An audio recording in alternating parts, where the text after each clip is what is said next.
Permit me say that we have for now we have not yet succeeded to have to have any of this network, but we from our investigation it means that most of these network are online. You know, the world has become a global village. There are so many people who are either abroad and they are using this what we call human trafficking, because some of these guys we have discovered that they are being lured into big opportunities abroad, especially in Russia, and so like, so whenever they want to recruit them, they will lie to them that they have a very good opportunity there. When you go there, you will having 1 million, 2 million per month.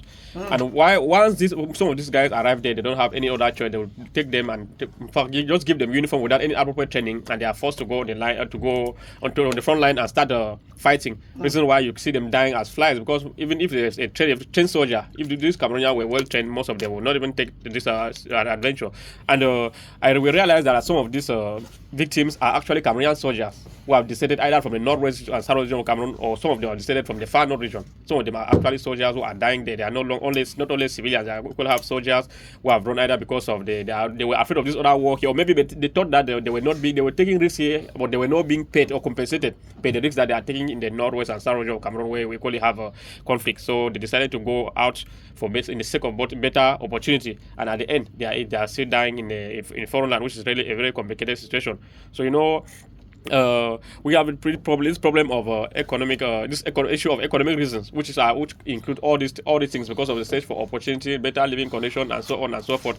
And you know that Cameroon too, with the nature of the state, we have a country now with the issue of bad governance, lack of accountability.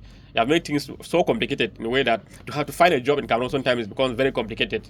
Even sometimes, like our dear panelist was saying here, we have some people who are selling properties to travel abroad, maybe family property. Some people ask questions why they didn't sell that property and invested here in Cameroon. Sometimes when you invest, even the rate of tax exoneration and so on, the way you pay tax, it will not even permit you to go ahead with some of those activities. So some people are thinking that maybe there is another heaven somewhere, so they decide now to go to wherever they are going to, and at the end it's always like that, because you find yourself in a situation where you don't have any choice.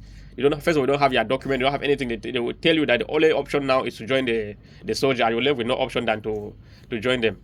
But you, as a human rights and civil society advocate, why have you people not been advocating against such attitude from Cameroonians like Alex Gustave Azevazé have been saying?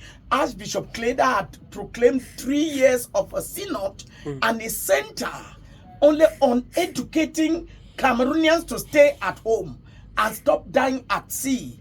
You of the civil society, why are you not advocating hard against such attitude? No, that is part of our work. We are advocating more against most of these things. But the issue there is that because of the frustration, most of the Cameroonians sometimes found themselves to, whenever you try talking to them, they won't listen to you, except they go there and say, because we have so many of these recent cases we have recorded from other network, either in Nigeria or in Ghana.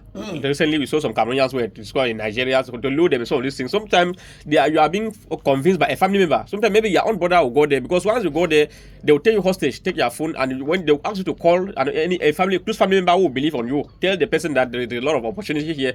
Meanwhile, you are in hidden somewhere. You don't have access to even to go outside. You are just somewhere, and they force you to tell some certain things that will convince the other people to come. And because they will tell you that once you bring more people, you have more opportunity. So they convince you in such a way that sometimes when you even talk to some of those Cameroonians, some of them find it very difficult. I think that you are instead the one that is the enemy of their progress. Maybe that you don't want them to progress. So that's Dr. Nyamsi, Dr. Nyamsi, you must have discovered this network. What is